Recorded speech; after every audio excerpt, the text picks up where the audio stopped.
friends bring the world together.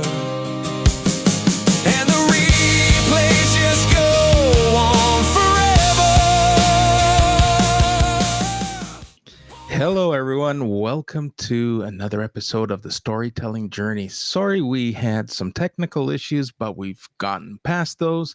We have a fantastic conversation today, a fantastic show. I will be joined by Mary Kay. We're going to bring her on stage and introduce her in 1 second. Jay is running a little late, may or may not be able to join us, but when he does, and if he can, we will bring him up on stage. In the meantime, today's conversation, for those who are joining live, feel free if you have questions, let us know where you're joining from. And we like to make this an interactive show. So if you have questions, drop them in the comments and we will answer those for you. So, Mary, I'd like to welcome you to the Storytelling Journey. I want to give me a second here. Let's do this with a little bit of class and a little bit of pizzazz. There we are. Welcome, Mary, to the show. How you doing? Thank you. I'm doing great. How are you doing? Oh, doing fantastic. You know, sometimes life throws you a curveball, Yeah. and you just got to learn how to troubleshoot and get around each and every one of those moments that sometimes make you feel vulnerable. But that's what today's show is all about, Storytelling Journey. We bring our authentic selves. This is raw, unscripted, and you don't get this kind of activity in a podcast or in a written post, right? This is happening in real time. That's right. That's the benefit of live streaming. It is the benefit of live. Let me tell you, I've leaned into live experiences and the whole repurposing of the content. I touched on the fact that it's raw, it's unscripted, and I truly believe that AI is a fantastic tool, but it's making more and more of us sound and read so vanilla. We're all starting to sound the same. And what better way to change that than to differentiate ourselves through live interactions? All right. So we have a hot show today. Great conversation. You and I engaged in a thread. I think it was one of your posts that Burnout came up. So we're going to have a couple of agendas here. I want to start off with the whole burnout piece and then dive in and have you share your story. So why don't we kick this off? Have you introduce yourself, who you are, who you serve, and then we'll move into the conversation. Okay. Well, first of all, thanks for having me here. I am a writer and a book coach and a storytelling guide. And I just recently retired from the corporate world. This is week number 3, which is awesome, to pursue entrepreneurship. So that is my book coaching business and freelance writing. And I help authors, aspiring authors, and professionals bring their message to life. So, you know, I think you and I, America, we have a common thread there. We want to help people bring their message to the world. And, you know, I help them overcome their roadblocks and use storytelling to connect, to captivate, to have compassion for themselves as well, and make a real impact, and other goals as well. So they can use a book, for instance, to do, be a prequel to a speaking engagement, or maybe a TED Talk, or maybe they're looking for a promotion. They want to get seen. They want some visibility, or they're selling a product or service. So that's a little about me. Fantastic. So we're going to dive into that. But before we do that, let's give a round of applause for people who are joining us, coming in, and starting to comment. Let's give them a big round of applause. Thank you, folks, for joining. And once again, if you have questions, please drop them in the comments. We'd love to answer those questions live with Mary here with us. If you're joining on Team Replay and you have questions, feel free, drop them in. We're always engaging with our replay and our content after the live shows are over. So, all right, why don't we recognize some of the people who have joined us? We have Mark, who is asking, is this TSN, the Storytelling Network? And Mark's one of my connections. He is a freelance writer, I believe, and digital marketer. Correct me, Mark, if I'm wrong. Welcome. Thanks for joining. And a sense of humor. That is fantastic. So I enjoy that. Listen, putting these studios together is one of the things that I enjoy doing for not only myself, but the people and businesses that I work with. So often we see these live events, people doing with great intention. They're showing up as their authentic selves on camera, some off camera. And I do these as a demo. Thursdays, I typically have gotten into the routine of creating audio events because some people are still camera shy. Tuesdays, I'll demonstrate what is possible with live streaming events on camera with some effects and overlays. And listen, if we can't make it fun, then we're really doing ourselves a disservice. We want to differentiate ourselves. At the same time, we don't want to turn this into a circus act. But why not, America? Why not a circus? Well, yeah, I guess if the circus is your audience and your community, right, and that's right. who you're showing up for, then by all means, bring the elephants, tigers, and let's turn this into a circus act. Let's also welcome Scott, who's joined us. Thank you, gentlemen. We are multi-streaming today on YouTube as well as on LinkedIn. Don't see any comments. Can't unless you comment. I can't see who's on the YouTube feed. But nonetheless, let's jump into today's conversation and kick this off with the first topic. You and I touched base on a topic that is, near and dear to many, and the topic of burnout. And I have some questions here, and on purpose and by design, I don't share these in advance. I'm with extreme confidence. I try, and I say this: I don't put any of my guests in a compromising position. All these questions are derived from what I know about you, the bio that is provided on your social feed. So hoping that we can jump into this. You shared your story about burnout, and I'd love for you to maybe kick the conversation. So burnout is often invisible until it's overwhelming. And you shared a story with me a couple of weeks ago when we jumped on a call. I'd love to hear a little bit more about that. How did burnout show up for you? So burnout for me, and I think, what I want to say first for everyone that's listening here is I'm not a therapist or a medical provider or otherwise certified in anything medical. So I'm going to be sharing my own experience here, and it's not intended to be medical advice, and it's not intended to replace any kind of medical treatments. Oh my So goodness. Have you worked in the financial service industry or insurance? Because it sounds like you're covering your tracks. It sounds familiar. It's funny you asked that, Americo. So my first career was insurance. My second career was legal. And my third career that I just stepped out of was financial. Fantastic. So yeah, it's in me. I have to make sure I set the stage a little bit. Yeah, so going to burnout, for me, the way that it showed up, so I think it had been showing up for a couple of years. Now, it all came to a head at the end of 2024 when it started showing up physically.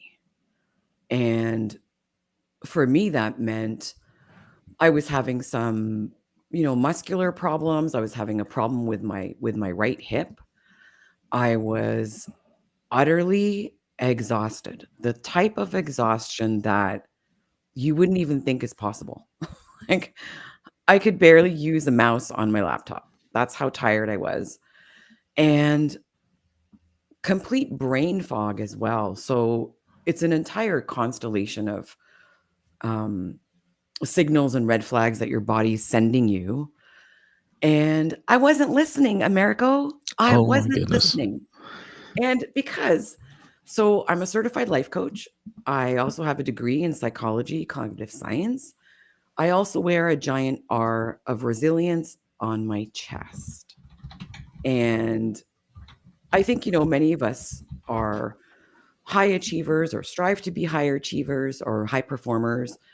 And you think that you can either coach yourself through things or do other things, do some rituals or whatever, mindfulness. I'm also a certified mindfulness teacher. So I'm like, I got this. So for a couple of years. But then when it came out like that in the true physical sense, it was my body saying to me, hello, that's it. Like, you need to pay attention, Mary. You need to pay attention. And that's when I decided I need to get help. And also, while this was happening, I had been journaling because, trying to capture my thoughts. And I went back to one particular journal entry, which was scribbled in bullet points. It wasn't even a complete sentence. And it scared me because it didn't feel like I had written that. I looked at it. It scared me. I was worried about my mental health. Now, in my family, I will share with you that we've had 2 suicides over the years, and it's been very difficult. And I don't know enough medically or anything to know that if there is any kind of genetic pattern to that kind of depression and that kind of issue. So I was terrified. And I went to see my doctor, and her first words were, I've never seen you like this. And I've known her since my 20s. So that's about 35 years. Pretty crazy. Let me tell you, you shared tidbits in moments that resonate with me, and I'm sure it resonates with audience members and anyone listening.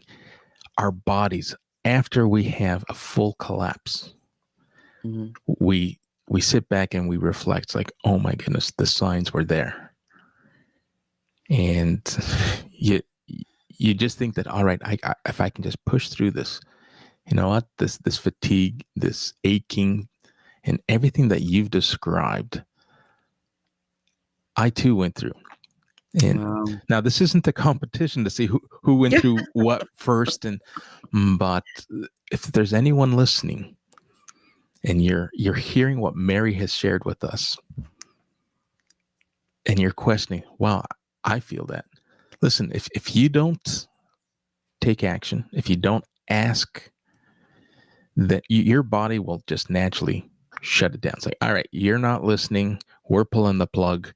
We're hitting the reset button, and we're going to get you some help. That's what happened to me. It was a complete, unplug. And it's like, all right, I need to get some help. And the medical advice that I got, was, well, you're one of those. You're on the hamster wheel. You don't think of it. And, don't feel bad. This isn't unique to you. This is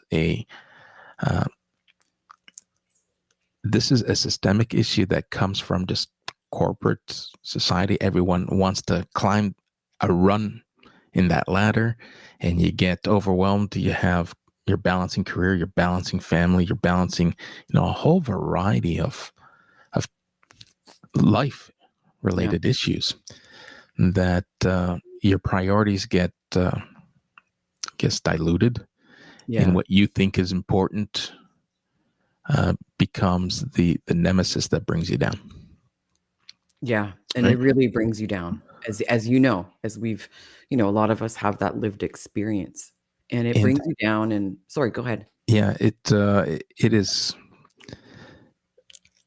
How can I describe that? You can't. We each uniquely have our own stories and our own ways of listening to ourselves, and you'll learn, just like anything else. You learn through failure, and once your body shuts you down, it's how you get back up, get back into that lane. Do not shrug it off. It's like, all right, this is, you will relapse. You got to do it properly, and you got to do it for yourself. All right. Yeah, that's right. And I think, Americo, there is getting help, and the help is going to be different for everyone. I did go to psychotherapy. I went to my doctor first. She referred me for psychotherapy. She also referred me for physiotherapy. So physiotherapy was one of the number one intense things that I needed to do to calm my body.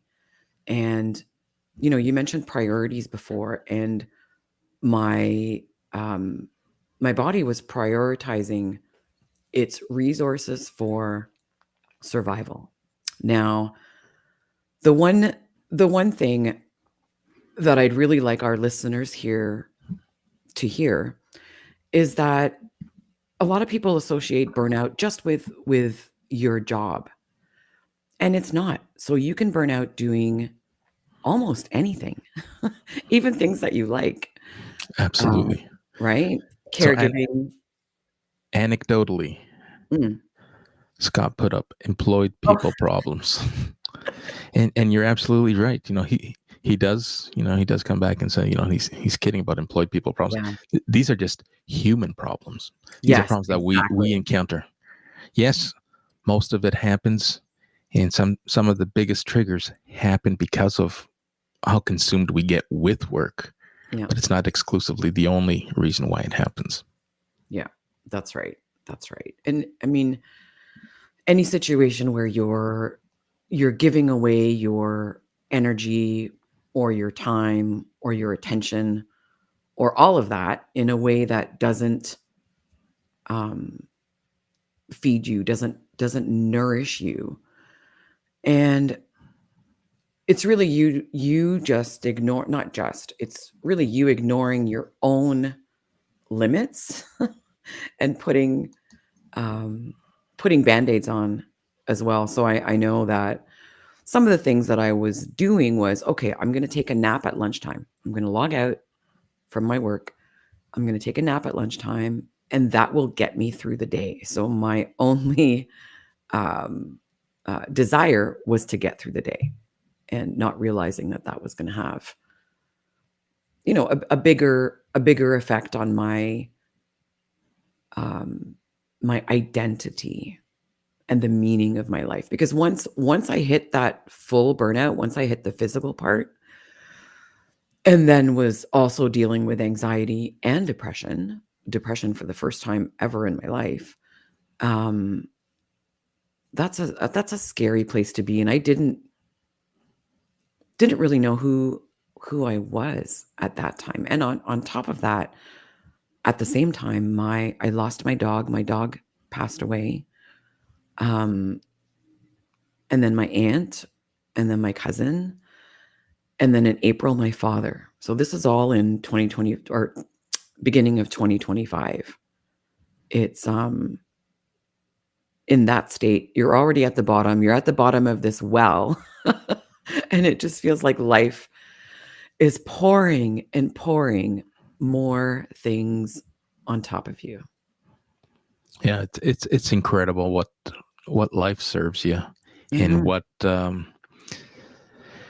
how resilient we can be, but Mhm. sometimes we try not to be, because sometimes it's our egos that get in the way. Yeah. Like, you know what, this is, I got to shake this off. I don't see anyone else, publicly dealing with this. This is embarrassing if I bring it up to someone. And if everyone thinks that, and no one reaches out for help, and no one's talking about it, then you end up with the mental health crisis that we're just buried in today. Yeah, it's true. Right. And it brings up my next question. So, what did the process of rebuilding look like for you? Ooh, rebuilding. So, in addition to psychotherapy and physiotherapy, I needed to balance myself. So that meant I'm balancing my support system. So it's my physical aspects, emotional aspects, mental aspects, and spiritual. So those 4 things, and doing things like simple things, because I didn't even wanna jump out of jump out of bed. Um, a short walk, fresh air, sunlight, physical, that was the physical thing. My therapist had recommended me restarting my hobbies. So one of my biggest passions, which used to be a business for me, is photography. And my answer to her was, "What's the point?" Now, this is at the beginning of my therapy. That answer changed later. So, yeah, the physical, then the emotional was trying to um, name the feelings that were coming up, have a little bit more awareness, track my triggers. Like, is there something triggering me? What is it?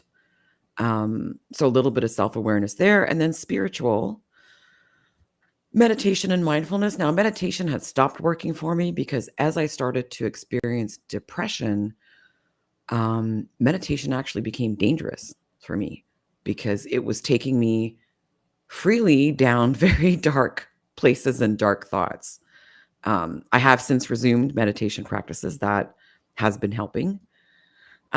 Getting out into nature. And then for the mental aspect, mental health side was let's try and do some reading. Let's try and be creative. Let's have some affirmations that are going to prime my day. So it was a little bit of this and a little bit of that every day, just trying to keep in mind um, that my goal is balance, and my goal was actually survival. It really was survival because I know a lot of people talk about, we see a lot of content about thrive. You need to thrive, thrive, thrive, thrive, thrive, thrive. And for me, before you can thrive, you need to find ways to survive. And survival is a great thing to pursue. Survival is a great thing to pursue. And then there's the whole conversation that many of us get caught up in, that whole fight or flight Yeah. place and mindset. Sometimes it's easier to just bury something Yeah. than it is to fight for what's right. Yeah. So anyway, let's continue. Let's move on. Okay. Let's move on. This was a great opening, Scott. I feel your pain. You had to put your cat down. People don't realize how close we become to our pets. They become an extended part of our families and our personalities, and it is hard having to put a pet down. Totally. Listen, I've been there. I may be there in the not too distant future. One of my 2 dogs, one has passed away as well already, and I have another senior who's knocking at the door of the pet pearly gates. But so, we'll hang in there. Jay, thanks for joining. Jay goes on to say that he loves telling great stories about his success, his failures, and overcoming the biggest life challenges. So now we're going to transition into another, or segue into other questions that really speak to what you're doing today, because you now help people navigate and share their stories, their personal stories, don't you? I sure do. And thank you for that setup. So, storytelling is like we are the stories that we tell ourselves. That's number one. So when you're in a bad place, you're telling yourself a story that probably doesn't align with your best self and your best future. Now, helping people share their personal stories, I think it's really important to get that out into the world. Tell your message. I mean, we look at so many things, and you touched on it earlier, Americo, with AI driven or AI generated content. And I've got nothing against using AI to generate content. But I do think we are craving that human connection. We are craving that authenticity. We are craving people's wisdom. We're craving messages that help us as the consumer of those messages see ourselves in it. And so my specialty is nonfiction book writing and nonfiction storytelling. And I think that, the power of a narrative to connect with your audience, it's priceless. And AI might be able to assist you to do that. But I think, it's really got to come from you. It's telling your story might help one person.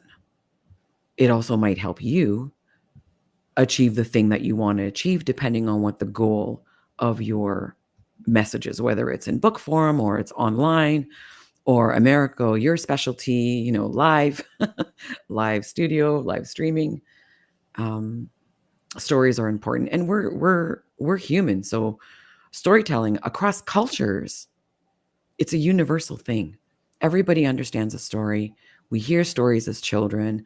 We hear stories throughout our lives. We hear about our past relatives. We even hear about ancient philosophies and stoicism. And there's a reason that those things are persistent in our world. Storytelling, consuming and telling stories is a part of every human. Yeah, it's so important. You touched on some very, very strong words that, hey, AI, I too appreciate the value that it brings. But when you take a look at how we're showing up on social media as an example, and whether it is AI generated or just the graphics that we're using, the Canvas style templates, like, we're not being authentic. We're just going through the motions because everyone else is doing it, and we don't realize why people aren't engaging.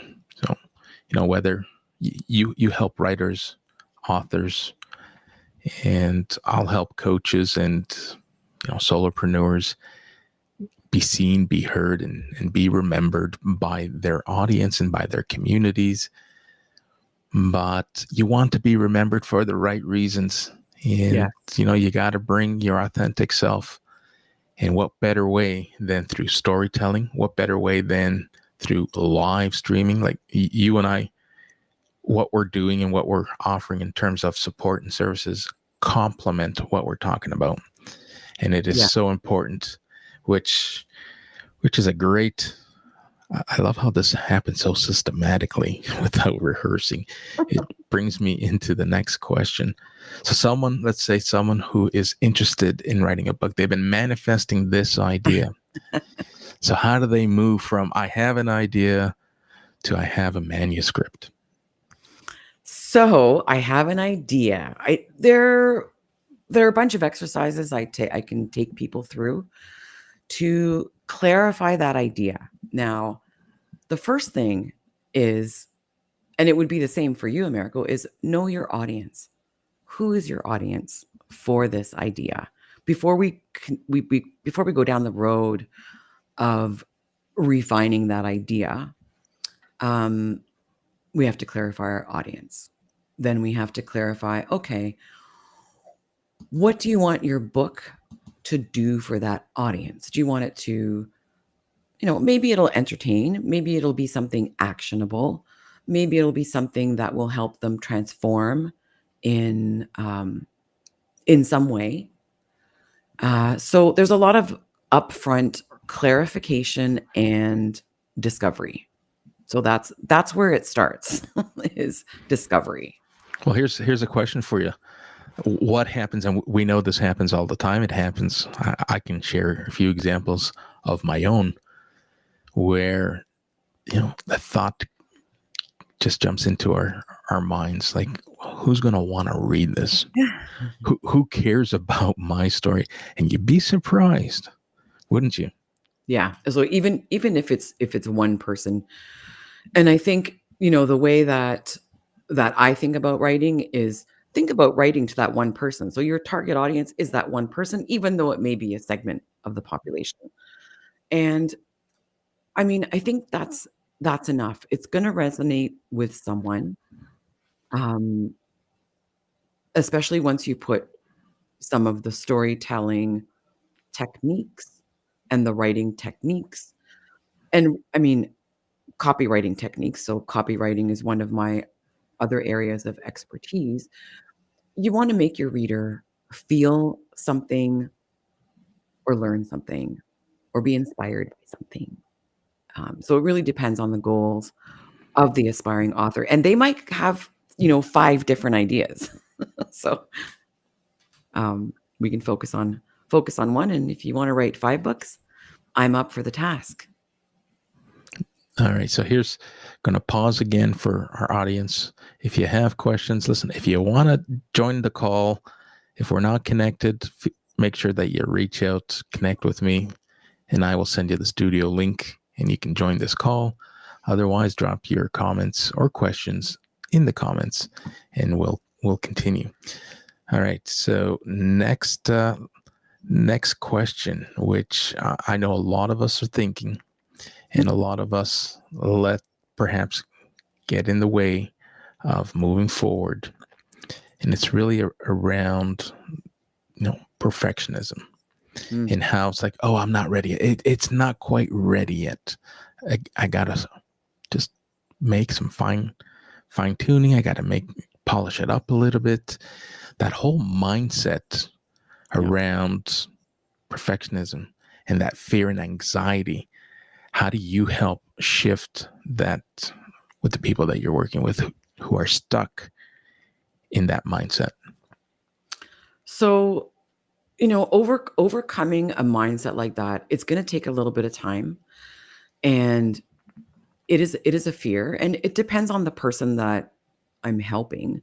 So some people can say, I'm afraid of this, and I can say, so, right? So what's going to happen? What's worst case scenario? And then we'll go to what the worst case scenario is. And it's like, okay, so can you make a plan for that worst case scenario? If you were to put this out as it is, what would be the worst thing that would happen? So that's one. Now, there are other people who would prefer a little more of a delicate approach. And in that sense, we would set up goals at the beginning of the coaching engagement. So as I'm coaching you through your book, we'll set up some goals. And part of that is checking off those goals as we proceed. So if they come up with something that is, to them, it's not perfect, we can say, okay, it's meeting all these goals. When is it going to be good enough? So it's having them decide, okay, am I going to be okay with good enough? And the truth is, it's a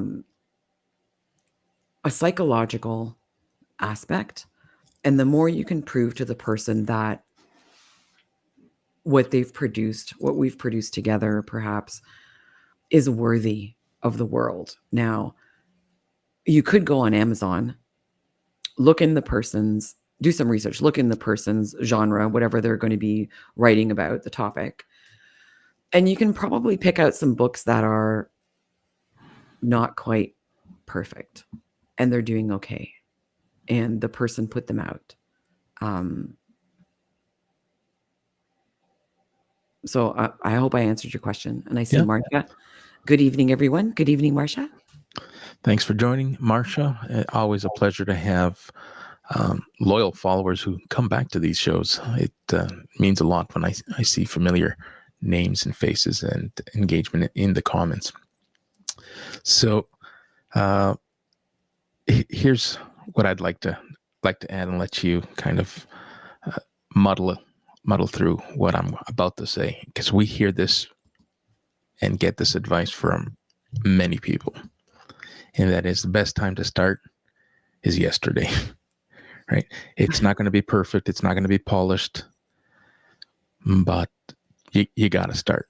Like if I look at where I was a year ago from content creation, I'm going to refer to myself in the third person. America was this keyboard warrior, right? And he knew he sucked at writing. He knew he hated to write, but he was just doing what everyone else was doing.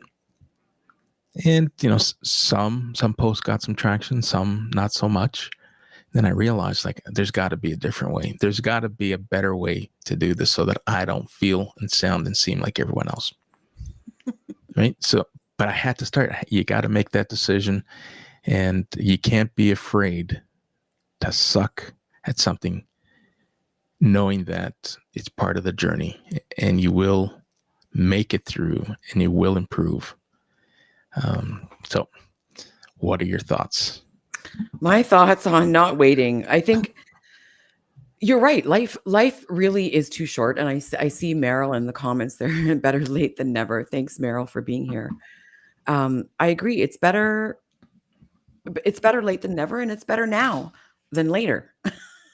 I had a life coaching client a couple of years ago who really was against going and getting it was some kind of a driver's license or a truck license. I can't remember what exactly it was. And it was going to take a year to get it. And he opted to not take that license. And a year passed and he didn't have that license. And that license would have helped him open up his options for different kinds of employment. And I think why wait? I mean, especially for me this year, the biggest thing is all the deaths that have happened around me. It just goes to show you that no matter what, either do it now or do it never. And I don't want to be the one on my deathbed thinking, I really should have done that. Yeah, I totally agree.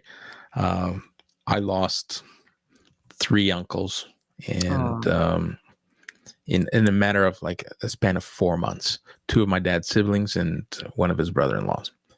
Now they all had good lives. They all died in 80 plus.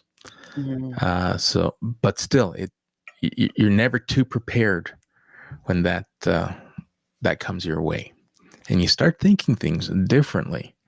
And surprisingly enough, and I know we're going to get off topic here, but it's events like that get those juices and those creative thoughts moving again.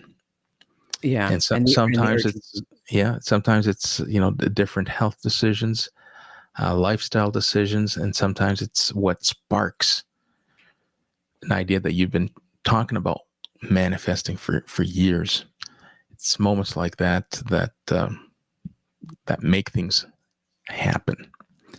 So yeah, taking the bright side out of things that are just so terrible. It's really it's really important. It's really hey, important. I have, and now I've considered myself an empty nester. My daughter's out of the house, but having just the only child, you think like, all right, what do I need to do to stick around long enough to make an impact and leave a legacy for her? And the passing of my uncles caused me to make different health decisions. I made a similar decision 4 years ago. I quit smoking for the same reason for my daughter and a whole bunch of other things that were going on in my life. And now I'm on this health kick. Now I used to be the person who said, let's get to the gym. Let's set some goals. Let's be one of those people at the beginning of the year, resolution advocates. No. let's hit the gym. And, I used to joke about it all the time. It's like, yeah, I'm in shape. Don't worry. Round is a shape. Make no mistake about it. Right? Uh, but now it's like, I think differently. Uh,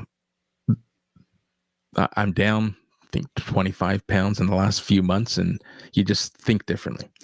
And who Wow. knows? Maybe there's a story and there's a book in the making, and people are saying, write your story. You've had quite the journey, a lot of ups and downs that a lot of people in a similar position would read, because they're living what you're going through, no different than you are, and you'd Mm-hmm. be surprised. So it's always a possibility. I've never thought of writing, but as each passing day goes by, I do think, hey, this could be a great way to leave a legacy. Let's Uh, chat. Let's chat, Americo. so Liliana, she truly agrees. The best time to start is yesterday. When does anyone truly feel 100% ready? That is absolutely Hi, impeccable. Lily. Same. Might as well Hi, start Lily. now and learn and grow. So she's absolutely right. And she walks this walk and talks the talk, or talks the walk, or whatever that saying is. Lily's one of my former coworkers, former colleagues, former partners. And yeah, absolutely. You're never going to feel 100% ready. And do you really have to feel 100% ready? I don't think so. I think you can do it. And I think the more you do things that scare you, even if they're little things that scare you, so you can build up to the bigger thing that you want to do, that's going to show you proof that if you failed at that thing, it's not going to kill you. No, And, it's not. And right? here's one thing that I'll use a real life example. You take these shows; they're virtual, and I started through discussion with a colleague that many of us follow, Keith Keller. He's down in Melbourne, Australia, Mhm. and Keith and I started to talk. And now I'm going to manifest one of these ideas of taking these virtual events on the road. There are people who want to do this, and there are people who want to do this with a little bit of differentiation.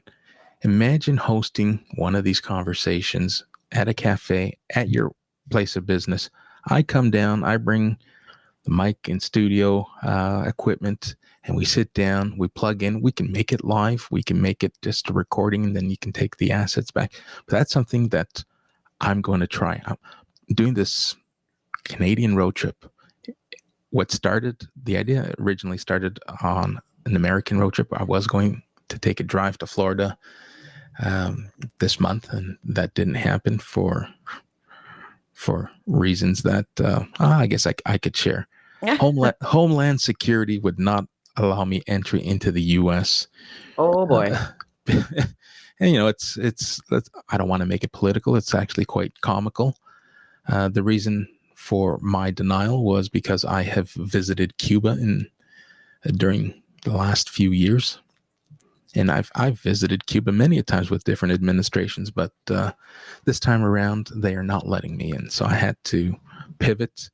So we're turning this road trip into the Canadian road trip, and I'm open and prepared to go out and have these live discussions with people at their place of business, and just try different things for professionals, coaches, authors, anyone who really is looking to build community and engage with their community in real time. There's just so many ideas and ways that live streaming can work. So that is my example. But this isn't about me. This is your stage, and we're spotlighting you. So let's get back to our conversation. We talk about mistakes, and I'm sure you come across this all the time. What do you see professionals do or make in terms of mistakes when it comes to writing their book or building their brand? I think for both writing their book and building their brand, the biggest thing is to try and make it for everybody. And we touched on this a little bit earlier. It can't be for everybody. You've got to have some idea of a target audience, and maybe you have a segmented audience. So you've got this person and that person and that person. And maybe it could be for all those three people. And I think that's one of the biggest hurdles to overcome when someone's trying to write their book or build their brand.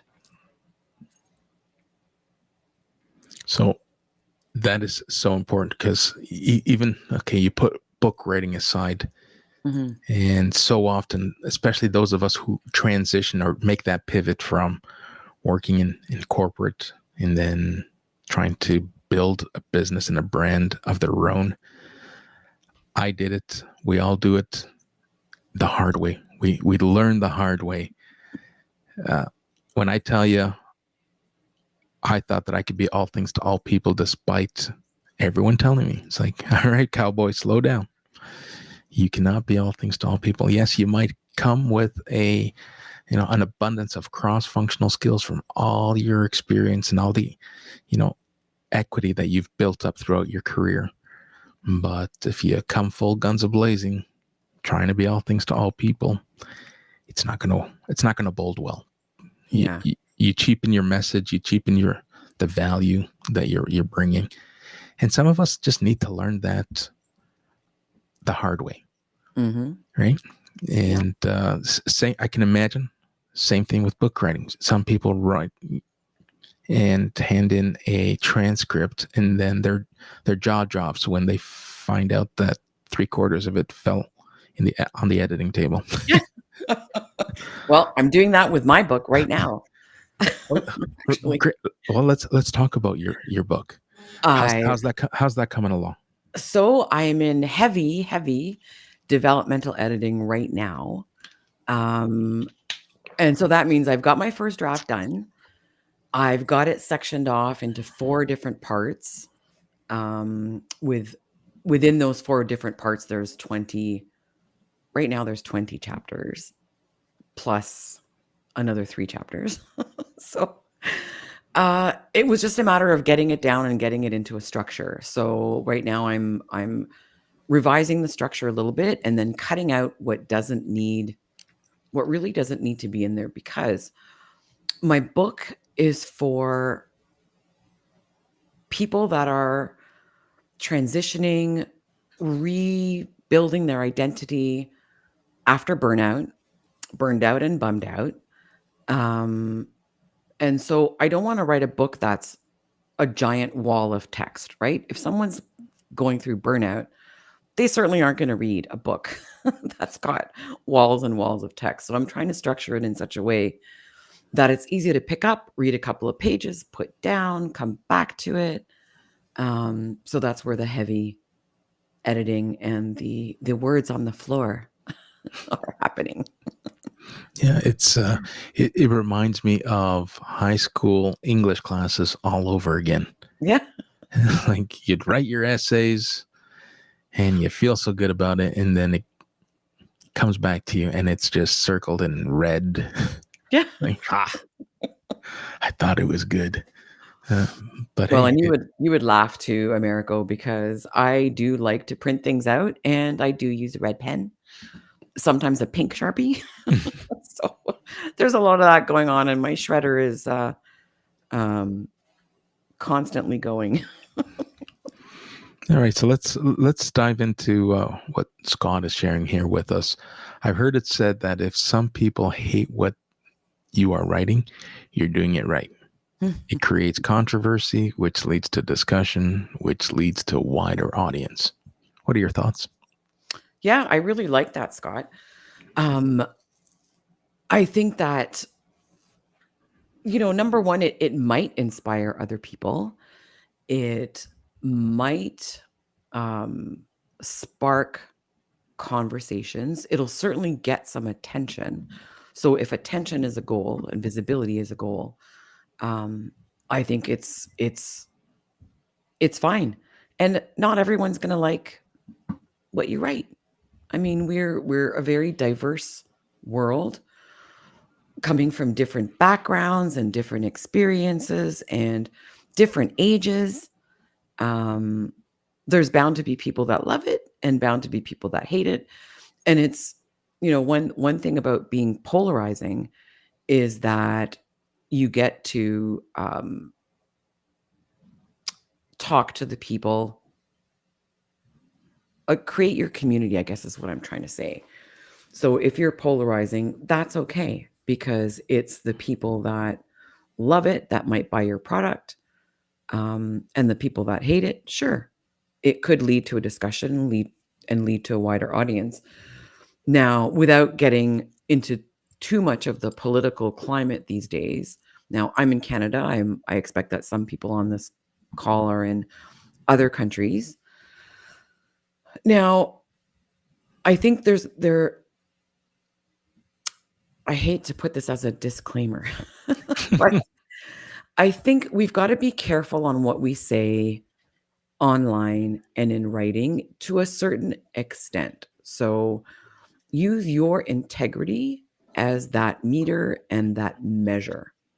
Now, if you're employed, you have another layer of being careful so that you don't get yourself fired, or put yourself out of a future opportunity. So I think there's always a putting a lens of professional safety on there after you've written something before you hit post or before you say it.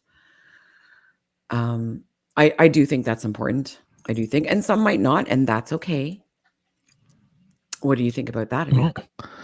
Well, I think that ties back to the whole controversy. And you're right. There are times and places you simply have to know your audience and know when to agree to disagree, know Mhm. when to let go, and know when to stand your ground for something that you believe in while respecting the opinions and thoughts of others. Yes. Right. And you touched on the whole corporate environment. And I think that's where I learned that the best. Understanding your audience and understanding how far you can push the envelope. And it's no Mhm. different with social media. Yes. Will controversy get you virality? Better likelihood of that happening with a controversial remark or post or an image. But when it comes to storytelling, you got to remember that this is your legacy, and is this what you want to be remembered Yeah. for? Yeah.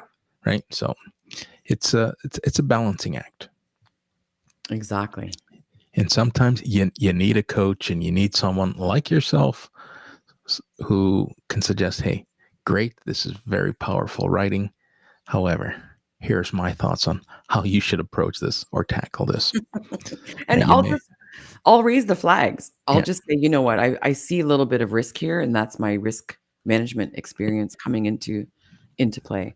So I'll call it out. And still, I mean, it's the author's, if it's their product, and if they yeah, want to put it out that way, that's fine, as long as I've done my part by raising that flag and that's saying, right.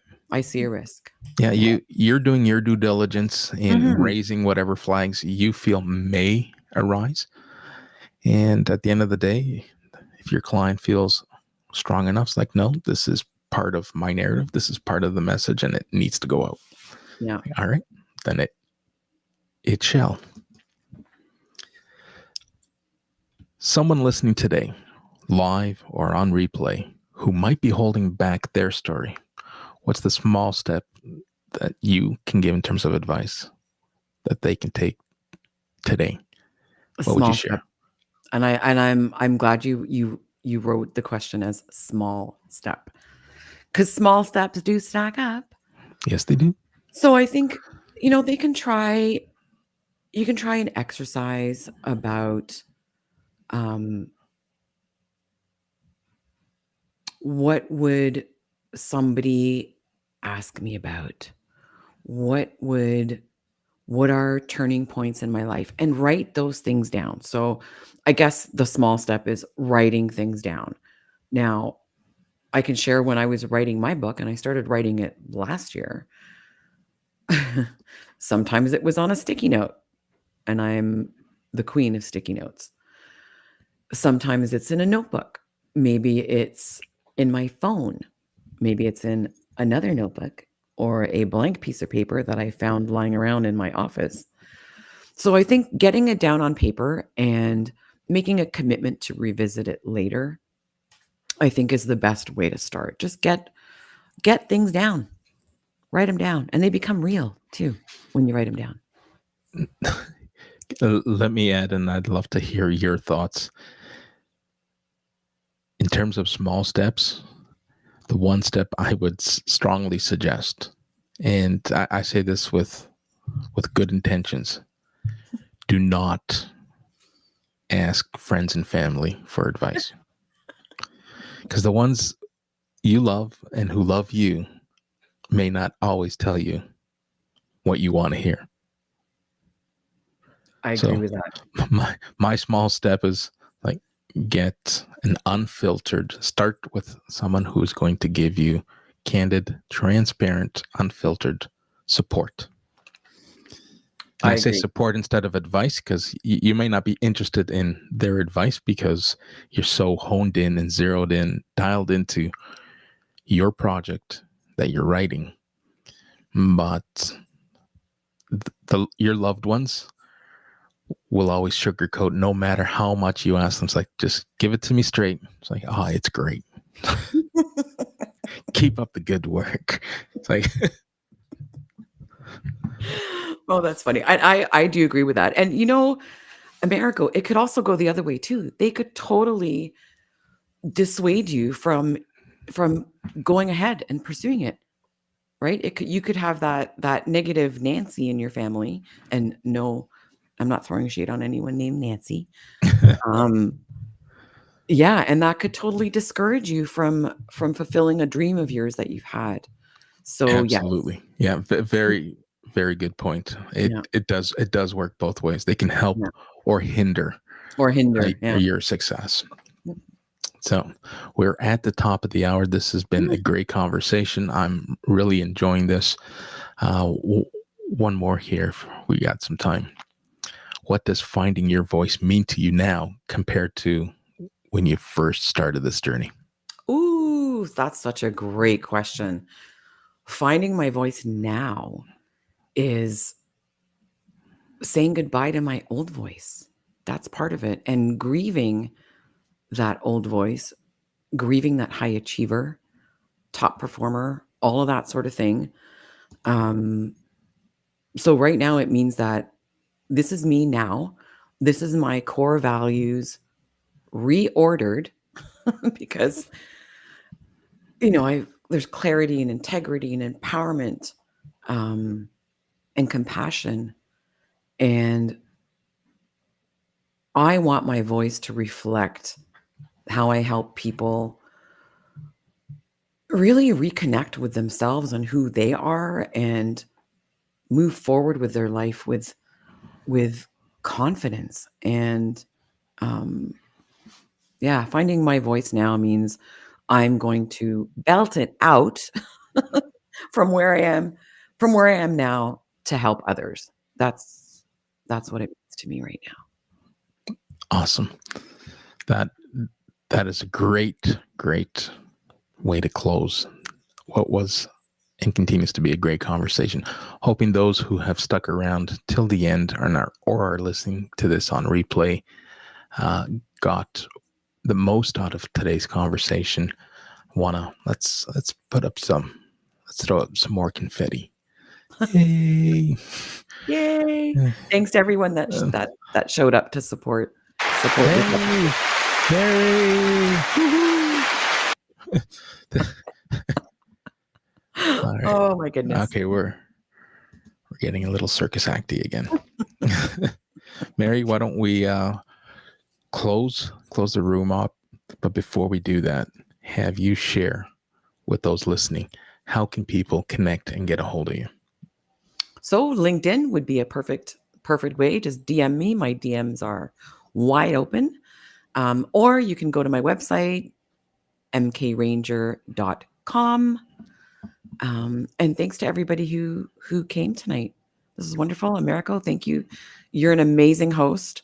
And kudos to you for the troubleshooting before we started with those technical issues. Hey, life happens. Life But happens. I promise we were going to light it up, and I think we had a fantastic show. We lit it up tonight, Mary. All right. All right. Okay. So for those who are here with us, let me also take a moment to thank you all for sticking around, engaging. We do have, hold on, before we go. Thank you, Scott. Thank you, Scott. So, Scott, you got the Italian spelling of Amerigo. My name is spelled, and I'm not offended in any way. People have called me worse things than Amerigo. It's spelled with the CO at the end, but all good. I appreciate the sentiment. It was great having you here. For those of you who may or may not be connected to Mary, be sure to reach out, connect with her. And if you're not connected with me and enjoy these types of conversations, I host a couple of live events throughout the week as part of my marketing strategy and helping, share my stage and helping others build my personal brand with the community in real time. Hold on, we got Meryl jumping in here. We all need a little circus act fun these days. Well, Meryl, you missed the sound effects. You missed the introduction. Check out the replay. I got some new things up my sleeve, and stay tuned for more. I love testing out these studios and demonstrating different ways that your community can experience you live and help you to be seen, heard, and remembered. Bye for now, everyone.